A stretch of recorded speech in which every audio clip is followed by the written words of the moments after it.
is 6:37 p.m. If we can have the roll call. Yes, Keith Pitts, Present.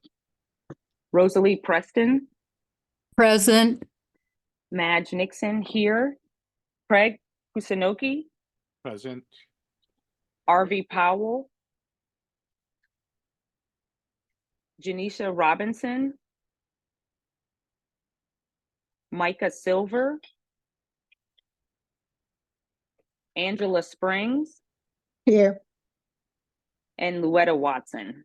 Present. Okay. And RV is here. She's on her phone. Maybe she's having trouble. Okay. We heard her earlier. Okay. Okay, I'd like to welcome everyone. We'll move to the agenda item number 2, general public comment on non-agenda items within the neighborhood council subject matter or jurisdiction. Each speaker will be allowed 2 minutes per speaking. And if you'd like to request to speak, you press *9. And if you'd like to unmute yourself, it would be *6. Are there any hands? All right, moving right along to item number 3 on the agenda. The approval of the minutes from January 25th, 2024. Is there a motion? This is Lou Watson. I move that the minutes are approved as written. Is there a second? Rosalie Preston seconds the motion. Roll call, Madge? Yes, Keith Pitts, Yes. Rosalie Preston, Yes. Madge Nixon, yes. Craig Kusunoki, Yes. RV Powell, if you're there. Angela Springs, Yes. Louetta Watson. Yes. Okay. Thank you. Moving right along to item number 4, Harbor Gateway Community Plan Update Discussion with Council District 15 Planning Director, Pamela Thornton. You are on the next steps to take place. You are on, Pamela. I hope you pulled to the side on the. I did. I'm Okay. safe. Thank you. Okay. Hello, everyone. My name is Pamela Thornton. I am the planning director for the 1-5 Council District, Councilman McOsker. So today, Nicholas Chavez, who is the field deputy for the Harbor Gateway North area, is also within the Zoom, and he is gonna assist by doing the presentation slides for me. Yeah, I was gonna ask if I can be given permission to share my screen, if that's possible. I just changed it to multiple parties can screen share, so Oh, okay, got it. that should work. Okay, awesome.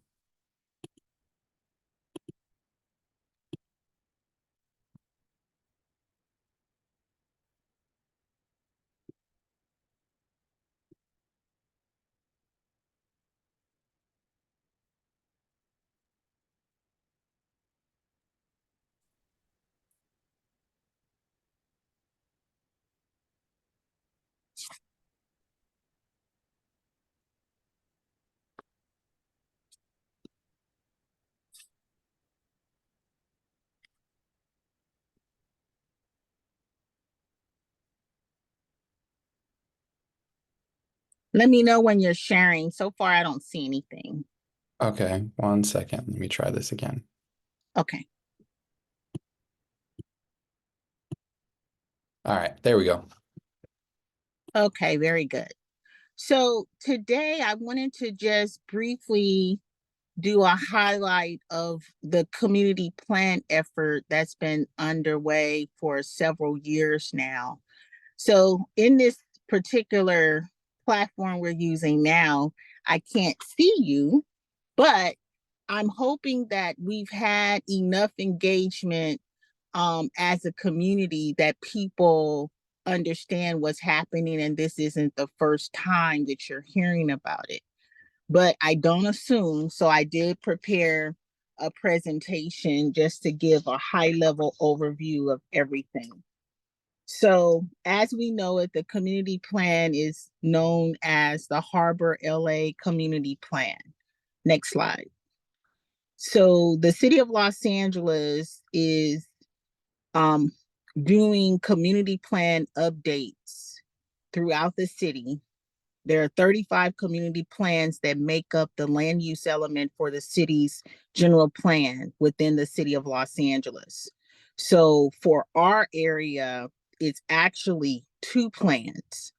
One area is Harbor Gateway, and they consider it Harbor Gateway, which includes Harbor Gateway North and Harbor Gateway South, Wilmington, Harbor City.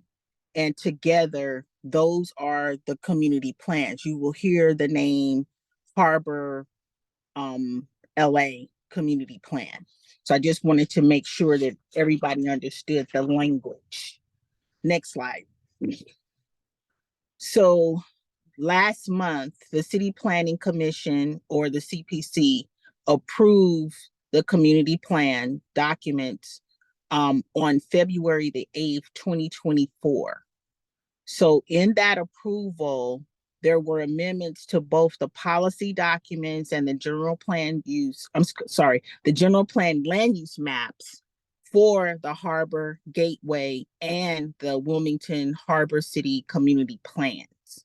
The purpose is to make sure that these plans are the guideline for development through the year 2040.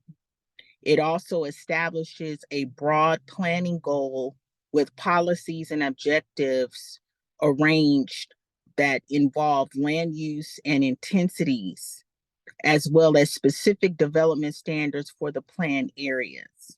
It also adopted several zoning ordinances that were implemented with updates to the community plans that include rezoning of all parcel in the planned area. So it specifically regulates specific uses and applies development standards, including height of structures, floor area ratio, or what you might see as FAR, and site configuration using the new city's zoning code. It also amends what we know as CUGU, which is clean up, green up overlays, and related amendments to the general plan, including the framework for the elements for the mobility plan necessary to implement the plan. Next slide.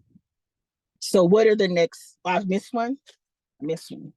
Okay. I apologize, I missed one. And also the last thing it does is to improve the links between the land use and the transportation in a manner that is consistent with the city's adopted general plan framework with mobility, as it relates to the Senate Bill 375 and other additional state laws that override local area zoning. Next step. So where are we now? So after the February 8th approval by the City Planning Commission, right now the Environmental Impact Report, EIR, and other tasks are being finalized. So from that date, February the 8th, it's anticipated that it will take about 4 to 5 more months before this item will be scheduled to go before the Planning and Land Use meeting, which was known as PLUM. And once it gets to PLUM, there will be a 75-day timeline to receive approval from City Council. So I wanted to go over this timeline because I think it's some misunderstandings of what that is. So right now we're in this kind of hold period. During this period, the councilman, under his authority and leadership, can modify land use and zoning based on the technical memo that was presented from the planning report. And he also can do this in this downtime. And then if that's done, the recommendations will go to Plum, and then it's directed back to city planning for approval. So the reason why this is important, and I'm reaching out, the councilman and I want to do a deeper dive and have a discussion with all of the community folks, neighborhood councils, block clubs, neighborhood watch groups, or individuals. And if in fact there are concerns that either one, you felt weren't addressed, if you previously made comments throughout the outreach efforts from the planning department, and you didn't see that it was reflected in the final draft documents, we want to know about it.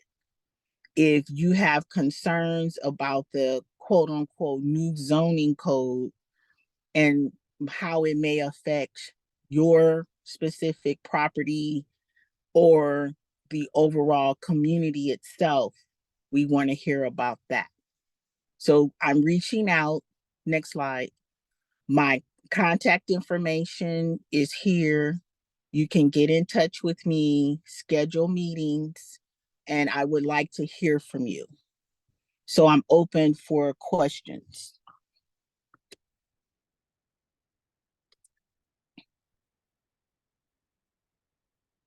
Are there any questions?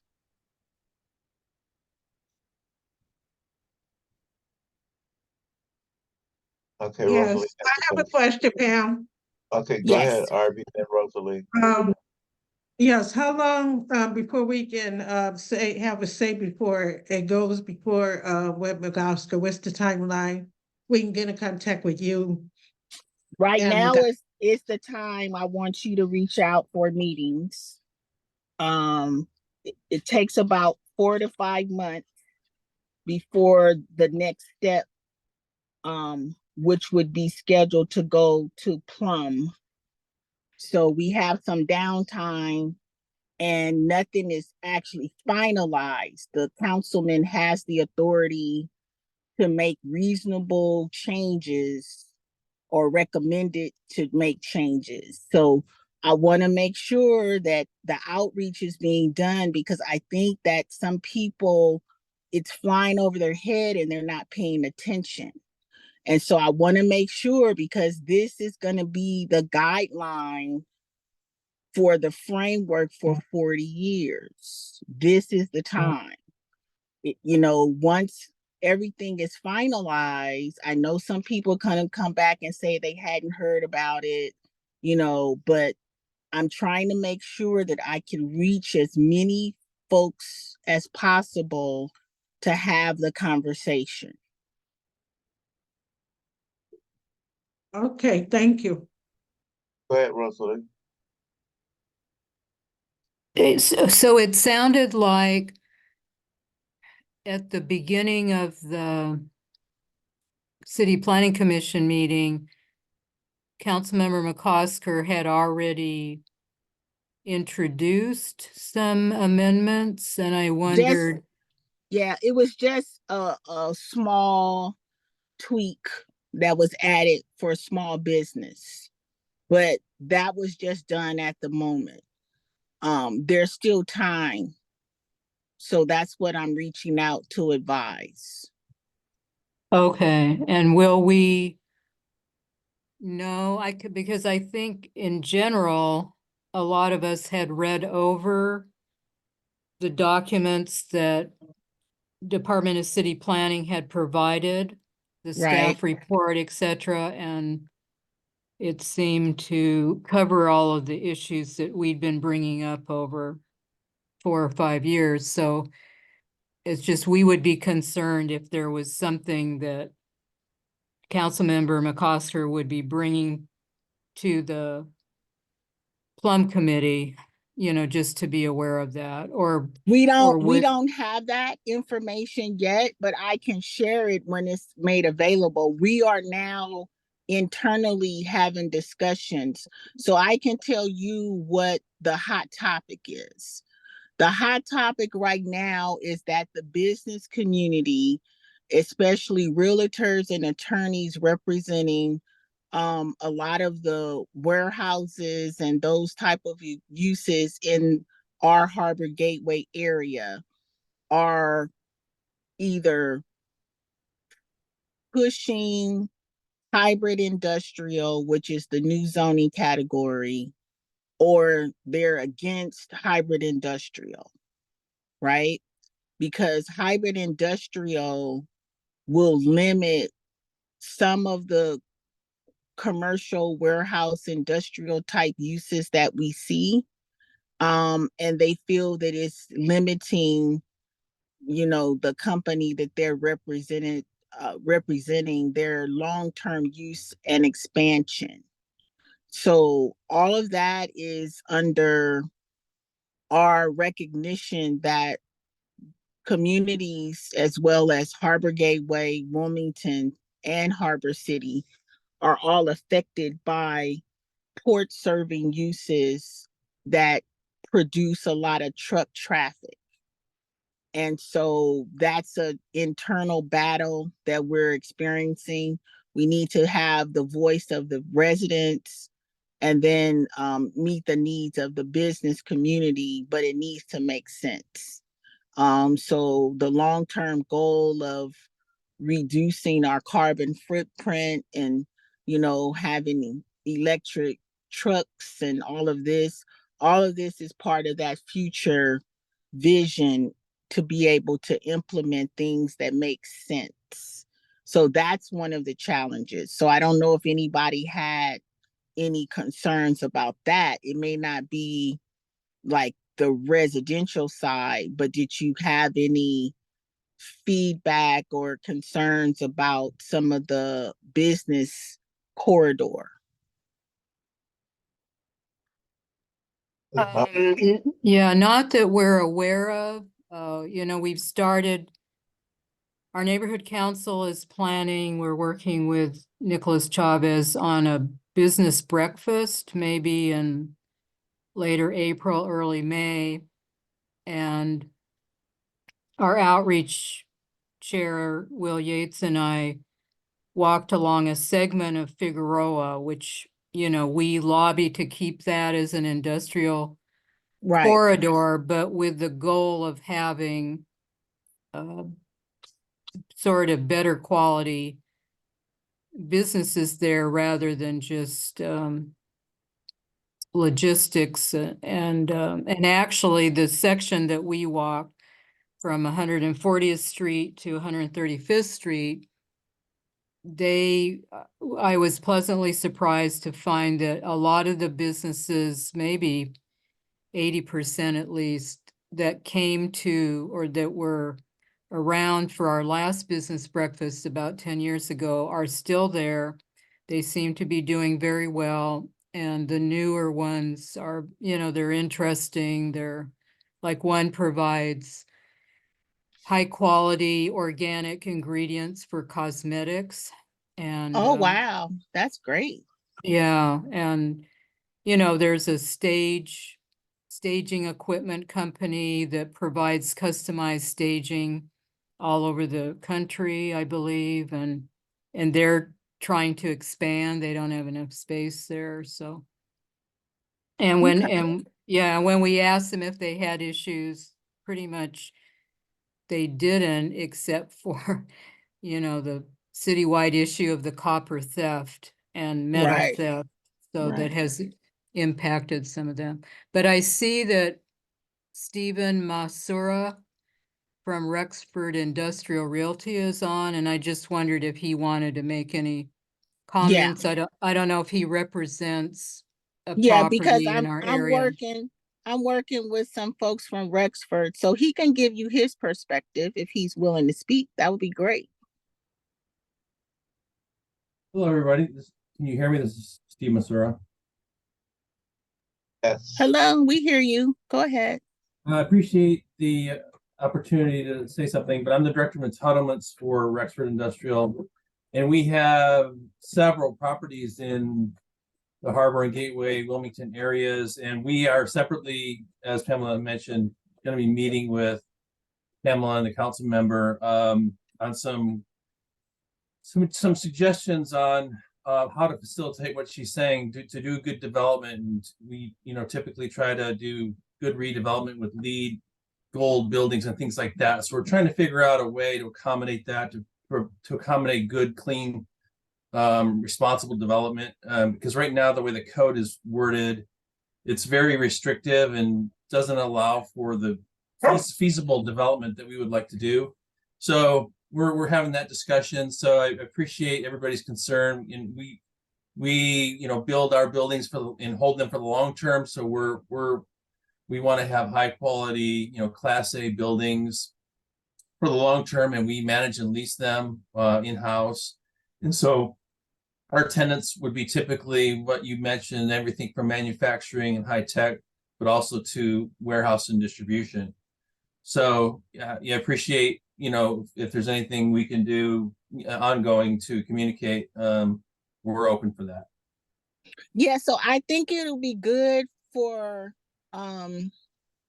at some point another presentation from the Rexford team to explain it so that average folks understand what your goals are, right? Because we all have to be together in the community, and everybody has what they feel should be the goal or the way we go. But how do we bridge that and everybody have a area of understanding so we can all come together well as one in the community? So that's always our goal as a council office, because we want to make sure that our residents are heard. We want to make sure that our business community is heard, and how can we meet in the middle, right? And So- then if Mr. Masura could, at that presentation, have a map showing where their properties are, because that's one of the key issues. We support maintaining the industrial uses along Figueroa because primarily in that stretch, they are not next to residential uses, whereas Right. Mhm. the Redondo Beach Boulevard is a different story because it's right next to our park and a lot of residential uses. Right. Right, yeah, absolutely. We'd be glad to do that. And Pamela, in fact, Eric Shops has just sent you our PowerPoint presentation that we would like to use as in our discussion with you. And that includes a map of where our properties are and some examples of what we would like to discuss. Okay, very good. Thank you. That's very timely. Thank you.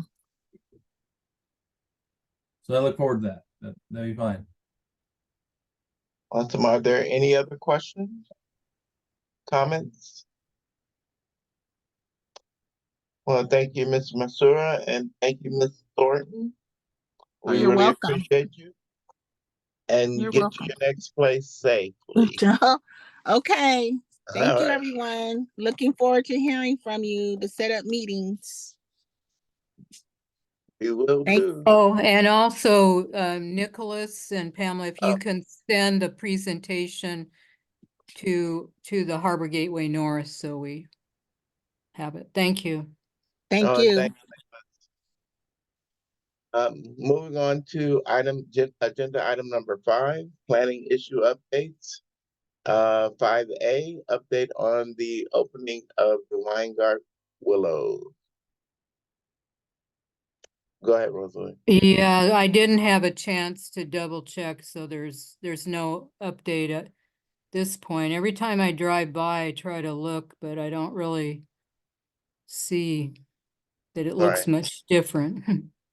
Did you see on the news that one guy took the money that he was supposed to renovate all these different places for the homeless? Did you see that? Yes, right. But That- I believe, well, the Weingart Center is Yeah, I was kind of. considered more reputable. But- Okay, okay, great. Moving on to item number 5B, impact of oil drilling from the Gardner J1 well, 809 West 126th Street. Do you have an update on that one, Rosalie? Just said it's still ongoing.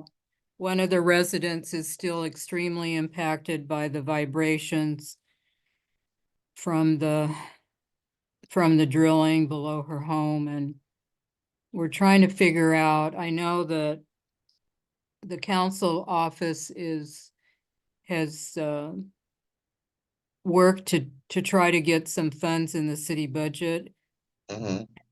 in the new budget.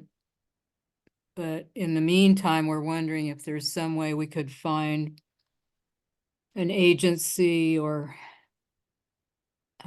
to do some testing, because we believe that there is methane and some other benzene leaking up from the drilling into the person's home. And we'd like to be able to test various homes in that block of 129th and also around the well site at 126. Thank you. Moving right along to item number 5C, the status of the Arco gas station on 854 West El Segundo Boulevard. I would really like to invite them to our planning and land use meeting, Rosalie, so that we can actually hear from them about when they plan to open. Okay, we'll invite them to the April meeting. I haven't heard from them, but it doesn't appear that any progress has been made since our last meeting, when they were still struggling to get the city to give them the final information they needed to move forward. It's just a little bit that needs to be done right at the end. Okay. And if we could maybe invite Weingart Willows as well. Moving on. Okay. Moving on to 5D, LA Regional Water Quality Board report on the Pacific Electric Corps groundwater cleanup plan. Go ahead. So did everyone read that letter? It's the latest report that the water board sent to us after they attended our last planning and land use committee meeting back in January. And, you know, reading between the lines, they're waiting. Well, they've asked the company that's carrying out the cleanup, Waterstone is the name, on behalf of APA3 to do a revised report, because from the water board's calculations, the water contamination that was created by Pacific Electric Corps, you know, up to the late 1960s is actually still there. It's not decreasing, as was the original assumption. So the water board has asked them to create an updated report, and also at the time that the contamination was reported back in 2005 or 2006, when Sam's Club had gotten approval from the city of Los Angeles to build a new Sam's Club on that site. And then they did soil testing and groundwater testing that discovered the contamination of both soil and water.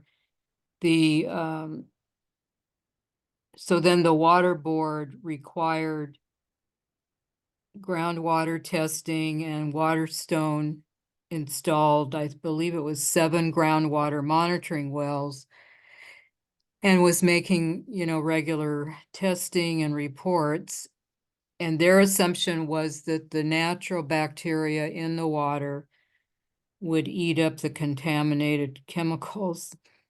And apparently that hasn't happened. And also, right at that time, they did testing in an area that they showed us on their slide presentation.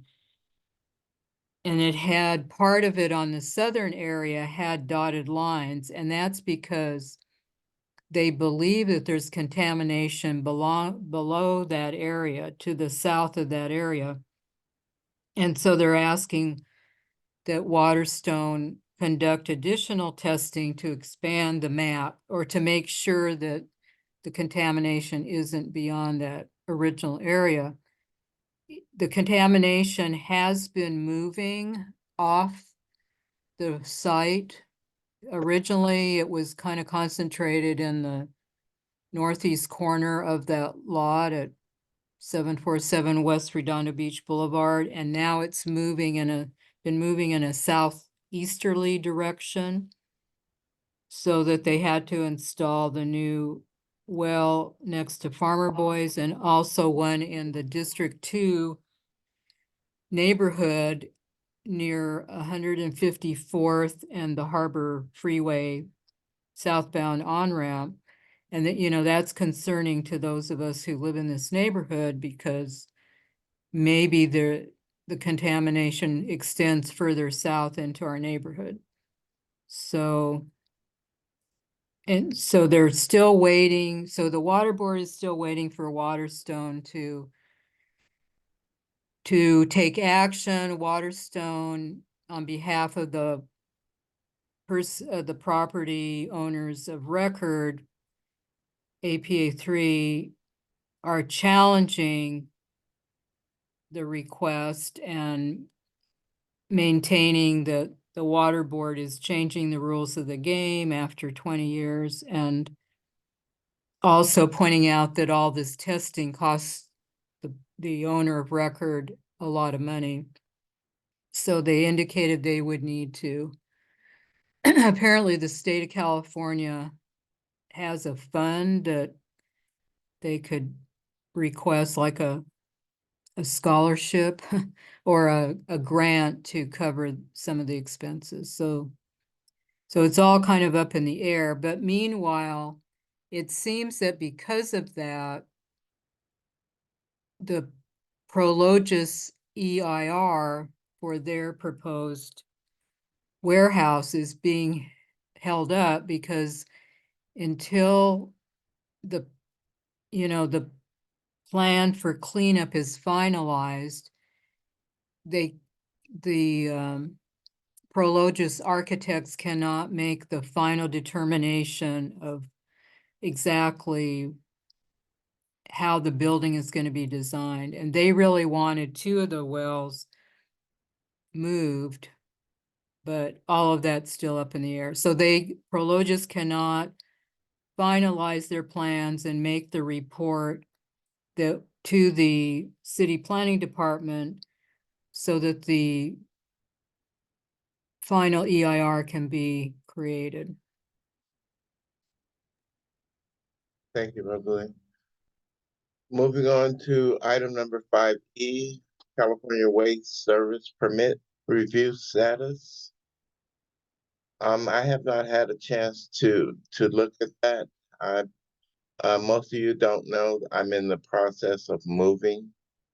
And so, Rosalie, go ahead and take that. Right, I meant to print it, but I did forward Keith the email. I emailed the city's Office of Environmental, trying to remember the exact name, but it's under the city's Public Works Department. No, I'm sorry, it's in the Building and Safety, under Building and Safety Department. It used to be a separate department, but during the recession of the early 2008, 2009, the city reorganized and put it under Department of Building and Safety. Anyway, there's 2 staff members there who oversee that department, and they've come to meetings of ours in the past, especially about 10 years ago when the permit was being reevaluated. In their email response, I had asked that, we were aware that the permit was coming up for renewal next year, and we wanted to create some community meetings for the impacted residents to be able to hear what's being proposed and, let their concerns be known. But the staff are saying that it isn't a permit review in the sense that we think of it, that really it's only if California Waste Services were proposing something different would they have to really go into detail. So we have to, work with perhaps Cal Recycle, which is the state oversight department for all recycling facilities, and find out if that's accurate. But they didn't seem very forthcoming, but we're gonna have to insist that some kind of meeting be held, later this summer or early fall. Because the community have continually complained about the impact from that facility, from the dust that blows over and the noise in the last year and a half has really increased, including in the daytime. And I mean, I've heard it, and to me, it's way over the decibel limit that the city allows. Okay, thank you. Moving on to item number 5F, Metro Vermont Transit Corridor Project south of the 120th Street. I did attend, and this was a while back, when they first started the information, our questioning, our fact finding regarding if people wanted that transit, but the information that I received was only from a certain point up to 120th. Rosalie, do you have some more information regarding going beyond 120th? Well, actually, I discussed it with Pamela Thornton, and you're correct. It's the current proposal only goes to 120th Street. And I know I've attended one meeting a long time ago Mm-hmm. on the project, and, we have concerns because currently though the buses are turning around on Vermont, Mm-hmm. just south of 120th, and it kind of causing traffic backups.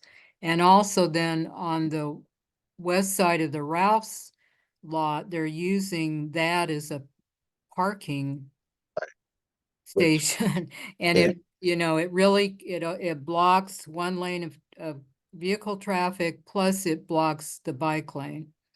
So we would like to, they were going to speak, and you're correct, this part doesn't go south of 120th. So we wanted them to make a presentation at this meeting, but they weren't able to in the end. So now they're going to make it at our April 9th board meeting. And then probably at our next Planning and Land Use Committee meeting, we should come up with a letter and some issues that we write them about. And so one of them, or a couple of them, would be the traffic and the use of that lane next to Ralph's. I mean, ideally, if Metro and Ralph's could work together, there just needs to be a different place that they put those buses, or if there, I mean, we hate to take away any of the apartments a little further north, but it's almost that they're, you know, they need to have a dedicated lot for those buses. I agree. And, yeah, and then the part south of 120th, that's still a proposal in the very early stages, and that probably won't be developed for quite some time. So we Right. will just focus on this stage first. Okay. Moving right along to item number 5G, demolition reports from building and safety. I glanced over the one that I received today. I'm not sure if I received it today. Like I said, I've been busy. I didn't see anything as far as, I did see some that were in the 1-5, but they were San Pedro and Wilmington. Do you see anything for CD8 or CD5, Rosalie? Well, I can share our demolition report Okay. because, you know, now with through the early notification that you're referring to, Mhm. the Department of City Planning sends out, we hardly see anything because, well, besides what they call the ED1 projects, which stands for Executive Directive 1 that Mayor Karen Bass issued about a year ago, those do show up on the early notification, but you know, there isn't, we try to invite the developers to our meetings, but a lot of times they, you know, they don't feel it's that necessary or it's going to slow them down. But through the Department of Building and Safety's demolition reports, which for some reason started coming to all the neighborhood councils maybe 5 years ago. So you learn about other projects through that. And so let me try to share.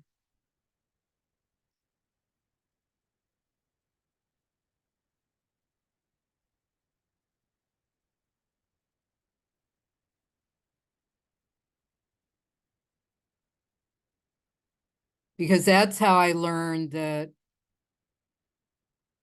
on Main Street at 119th, just north of the church that we often work with, there's like a 1-story, really old-fashioned type of storefront, and that's going to be demolished, and an apartment building.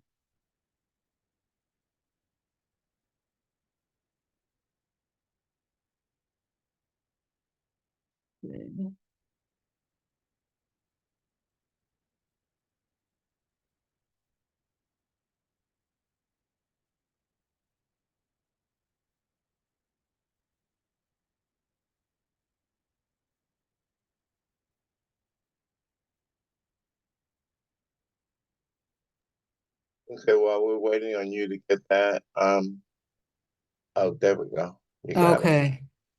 So that was in, and just for, just to note for Angela, because this was, when we started this list, it was so many demolitions relating to the creation of the oversized duplexes, particularly in District 7 and 8. But lately, we haven't gotten notices of those. So District 7, Main Street.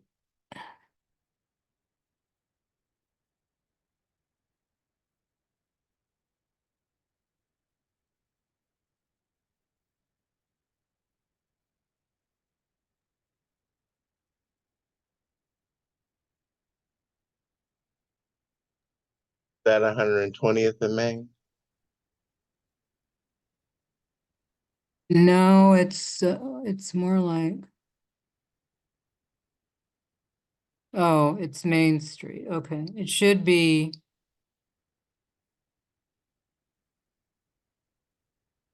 I believe it, oh. It's strange, I don't see a 2024.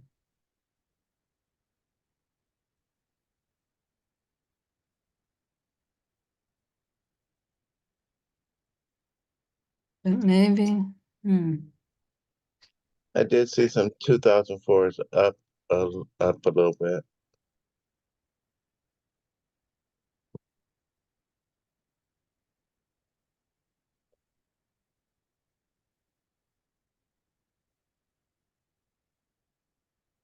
but not for District Yeah, not 7. for difference. Yeah, No. in any case, that building is gonna be torn down and an apartment building is gonna be built there. I think it's like,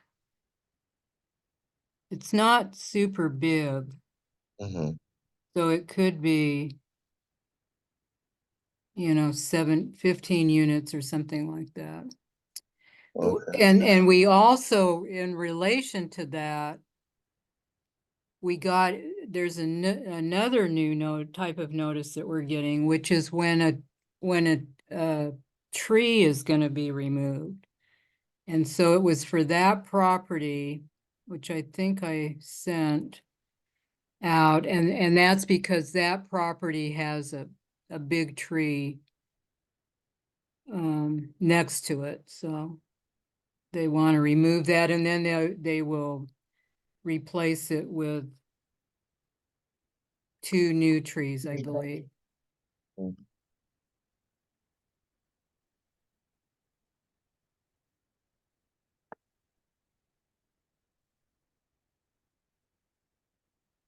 So, okay, so that's all of the report related to that. Okay. Thank you, Rosalie. All right, moving on to item number 5H. Other planning and land use issues. Are there any other planning and land use issues? Okay, moving on to item number 7, announcement. My announcement is it's a strong possibility that next month will be my last month as treasurer and as the chair of this planning and land use committee. I will be moving, and unfortunately, it looks like as if I will be moving outside of the Harbor Gateway. Nicholas, I'm trying to still stay in the 1-5, but it is what it is. Are there any other announcements? All right, our next meeting will be via Zoom, April 25th. The time is 7:24, and this meeting is adjourned. Thank you, everyone. Good night. Goodbye. Thank you.